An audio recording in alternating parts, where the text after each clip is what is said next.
Hampir 2 tahun buron, 3 beradik di Banyuasin yang ngebunuh guru ngaji ditangkap Jatan Ras Polda Sumsel. Motif ketiga pelaku sampai ngabisi nyawa korban karena kesakit hati.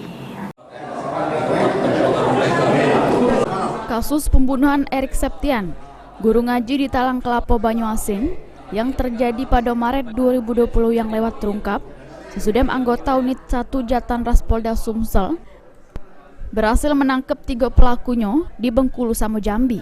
Para tersangka ialah Egi, Yudi, sama Heru yang merupakan 3 beradik. Direktur Reserse Kriminal Umum jelaskan, kejadian bermula pas 3 tersangka lagi jero keadaan mabok tua. Kemudian lewatlah korban di lapangan voli. Tersangka Egi yang ngerasa kehilangan HP bertanya sama korban, sehingga terjadi cekcok mulut di antara keduanya. Namun sudah diselesaikan oleh ketua RT setempat. Lantaran masih sakit hati, seminggu sesudahnya tersangka Egi ngajak kedua dulurnya untuk nyari korban. Pas bertemu, mereka langsung nganiaya korban dengan senjata tajam, sehingga korban mengalami beberapa luka tujahan di badan. Motifnya karena sakit hati, ya kan.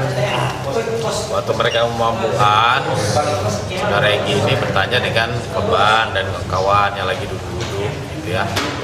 Makanya mungkin bertanyanya sambil marah atau gimana, mengakibatkan mereka cekcok. Nah, berkelahi lah di situ. Besoknya didamaikan, berdamai mereka, tapi seminggu kemudian si para pelaku ngajak saudara-saudaranya untuk mencari korban. Dapatlah korban, dikeroyok lah situ, ditusuk, dipukul, sehingga mengakibatkan korban meninggal dunia. Untuk menanggung jawab keperbuatannya, ketiga beradik ini dikenakan pasal berlapis, terancam hukuman penjara seumur hidup atau hukuman mati. Mulyadi, PAL TV.